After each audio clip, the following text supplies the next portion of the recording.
السلام علیکم. محمد رضا صدیق اپنے اسپیشل پروگرام کے ساتھ حاضر خدمت ہے. آنے والے دنوں میں عرفان ہاشمی کے ساتھ بھی ایک پروگرام ہوا کرے گا اور وہ کوشش کیا کریں گے ہم وہ یا لائیو چلا جائے یا باقی چیزوں کو سامنے رکھ کر جائیں. ثانیہ 9 مئی کہ اگر سزائیں سنائی گئی ہیں اس کا امپیکٹ کیا ہونا ہے, کیا اپیل پرووائڈڈ ہے اس کے اندر یا کیا حالات اور واقعات ہیں, اس پہ گفتگو کریں گے. عمران خان نے جو گفتگو کی ہے اس پہ بات ہوگی, اس میں اپنا نقطہ نظر دوں گا. اور عمران خان نے کہاں کیا کہا, کیا معافی کے حوالے سے گفتگو کی ہے, اس میں بات کریں گے. سب سے پہلے جو ہے نا 60 مجرمان جو ہیں سزائیں سنا دی ہیں فوجی عدالتوں نے. عدالت کا لفظ تو شاید میں نہیں سمجھتا مناسب ہے, فوجی ٹرائبونلز کہیں گے. عدالت تو وہ آئے گی جو آئین اور قانون کے تحت آئے گی, آرٹیکل 175 کے تحت بنے گی. یہ ٹرائل کورٹ بھی نہیں کہہ سکتے اس کو, کوئی ٹرائل کے وہ پیرامیٹر آرٹیکل 10A کے تحت بھی شاید پورے نہیں اترتے. بغیر نارمل آپ کے سامنے حالات رکھ دوں, اسی لیے بات ہو رہی ہے. Universal declaration of human right کی بات ہو رہی ہے, ICCPR کے آرٹیکل 14 کی بات ہو رہی ہے, آرٹیکل 10A کی بات ہو رہی ہے, اور ساتھ ساتھ بات ہو رہی ہے آرٹیکل 4 اور 5 کے حوالے سے. اچھا یہ دیکھیے میں پہلے بتاتا چلوں, میری کوئی ذاتی گرج کوئی نہیں ہے باخدا. ہم وکلا میں ایک بات ہے کہ یہ عدالتیں بنی ہیں, ان عدالتوں کو مضبوط کرنا ہے اور انہی عدالتوں کے سامنے لانا ہے. جو ایک امپریشن دیا جاتا ہے کہ عمران خان کے دور میں وہ آرٹیکل وہ آئین پاکستان 1973 میں ترمیم ہوئی تھی اور تمام سیاسی جماعتیں اس وقت اکٹھی تھیں, اور اس ترمیم کے تحت سرٹن ٹرائلز جو ہیں وہ فوجی عدالتوں کے بغیر یعنی فوجی ٹرائبونل کے بغیر یہ نظام نہیں چل سکتا. اور ایک اور توضیح اس بات کی دی جاتی ہے کہ جناب اسپیشل کورٹس تو بنے ہوئے ہیں. اب یہی آپ کو لیکن سمجھاتا چلوں میں مثال کے طور پر دیکھیں اسپیشل کورٹس بنے ہوئے ہیں بالکل مثال کے طور پر آرٹیکل 200, آرٹیکل 175, آرٹیکل 212, اور اگر ہم اس کے تحت اسپیشل ٹرائبونلز بن سکتے ہیں, سروس ٹرائبونل بنتے ہیں.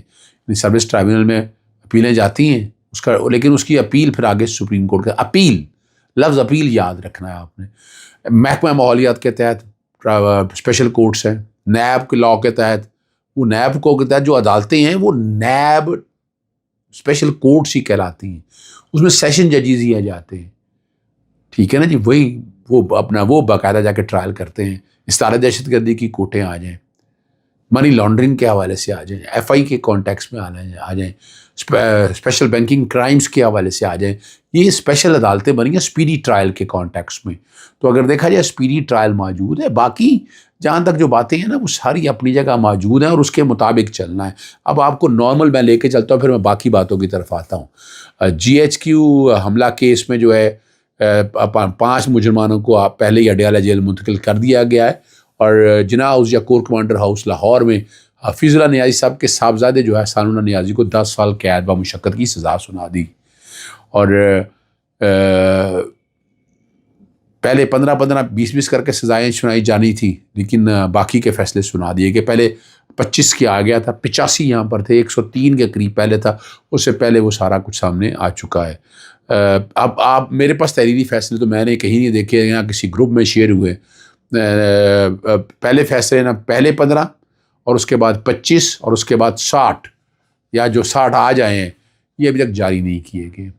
اور 105 افراد کو حراست میں لیا گیا, کوئی بری نہیں ہوا ان میں سے. یعنی یہ بات ہے نا, یعنی جتنے لوگ گئے ہیں ان سبھی کا جو میرے پاس اطلاع آئی ہے سامنے, اور سزائیں ہوئی 100% اسٹرائک ریٹ, پہلے 20 پھر 25 اور اب 60 ہے.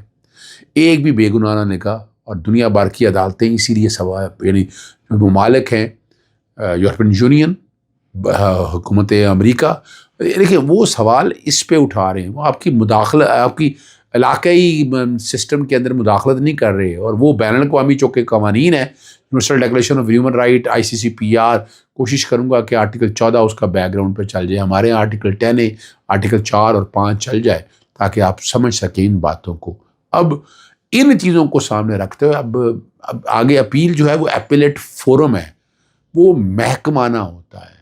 محکمانہ یعنی اپیل کا جو پروسیجر ہے نا, یعنی عام سروس ٹرائبونل کے اندر بھی دیں, پہلے سزا سنائی جاتی ہے, وہ کمیٹی بیٹھتی ہے, وہ پورا پروسیجر ہے محکمانہ طور پر.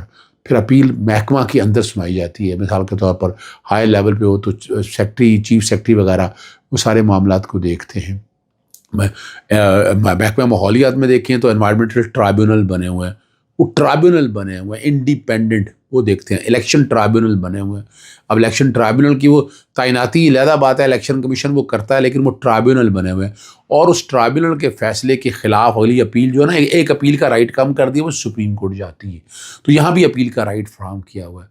اور الیکشن ٹرائبیونل کا فیصلہ جب غلط ہوتا ہے یا محکمہ ماحولیات کے ٹرائبیونل کا فیصلہ یا سروس ٹرائبیونل کا فیصلہ اگر کچھ پیرامیٹرز پہ، تو بڑی لمیٹڈ سی بات ہے. تو یہ جو اپیل کا کانسیپٹ دیا جا رہا ہے ہائی کورٹ میں ڈھونڈتا رہ گیا، مجھے تو ایسی پروویژن کوئی ملی نہیں ہے کہ جو ہائی کورٹ میں اپیل، لفظ اپیل ہے، کانسٹیٹیوشن جورسڈکشن بڑی لمیٹڈ سی. وہ پہلے اپیل کا رائٹ نہیں تھا، جیسے نیب کے اندر اپیل کا رائٹ نہیں تھا تو بیلیں جو ہے وہ ہائی کورٹ سنتی تھی. اب آ کے رائٹ دے دیا ہوا ہے، نیچے دہشت گردی کی کورٹوں کو دے دیا ہوا ہے، تو وہ سارا معاملہ سنتے ہیں.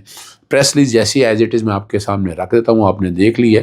اور انہوں نے کہا جی متعلقہ قوانین کے تحت جو ہے نا فوجی حراست میں لی گئی مکمل کر لی گئی ہے اور تمام کے پاس اپیل کا حق ہے اور دیگر قانونی حقوق برقرار ہیں. اور یہاں جیسا کہ آئین اور قانون میں ضمانت دی گئی ہے، قوم، حکومت اور مسلح افواج انصاف اور ریاست کے ناقابل تسخیر رٹ کو برقرار رکھنے کے لیے اپنے عزم میں ثابت قدم ہے. ترجمان پاک فوج. اور یہ میں ٹھیک ہے نا جی، یہ بڑا وضاحت کے ساتھ یہ سارا کہہ دیا. اس میں بشارت راجہ نے ایک بات کی، انہوں نے کہا جی اپنی پریس ریلیز میں سیدھا لکھ دیا کہ ہم نے جو ملٹری عدالتوں میں ٹرائل کیا ہے، سپریم کورٹ کی احکامات کی روشنی میں کر کے سزائیں سنائی ہیں. جسٹس امین الدین صاحب کے گلے میں ایک اور تمغہ ڈال دیا گیا. دیکھیے سپریم کورٹ نے تو صرف آپ کو اجازت دی تھی فیصلے سنانے کی، اور میں نے اس وقت بھی کہا تھا کہ یہ نہیں ہونا چاہیے تھا. اب حسان نیازی کے والد حفیظ اللہ نیازی صاحب نے یہ بات کہی تھی. اور یہاں جو ہے نا پارڈن کا، معافی کا اختیار تو آلریڈی موجود ہے، لیکن کورٹوں ان میں سے حل کوئی نہیں جائے گا معافی کے کانٹیکس پہ. ایون حسان نیازی بھی میں نہیں سمجھتا، باقی لوگوں کو جتنوں کو سزائیں دی ان کی ساری تفصیلات آپ سن سکیں. تو یہ جو بڑا لمیٹڈ سا سکوپ ہے نا، لمیٹڈ سا، اور وہ اس کو ذرا سمجھنا ہے آپ کو اندازہ ہو جائے گا کہ کیا حالات ہیں.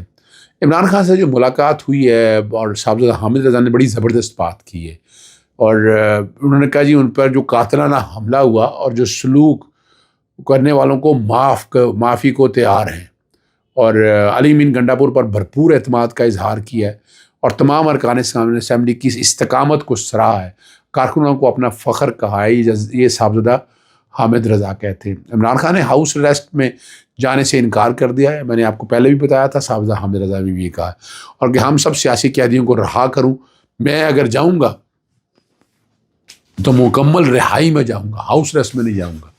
ابھی عمران خان نے بڑی وضاحت کے ساتھ یہ بات اب کر دی ہے کہ وہ ایسے نہیں ہیں کہ وہ اس طرح کا فائدہ لینا چاہیں، وہ اپنی ذات کی حد تک نہیں آنا چاہتے.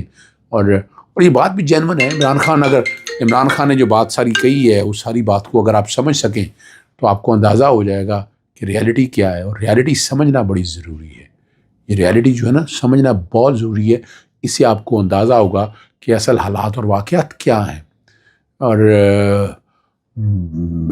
یعنی عمران خان نے واضح کہا کہ انہیں جیل میں رکھے، باقی قیدیوں کو رہا کر دیں.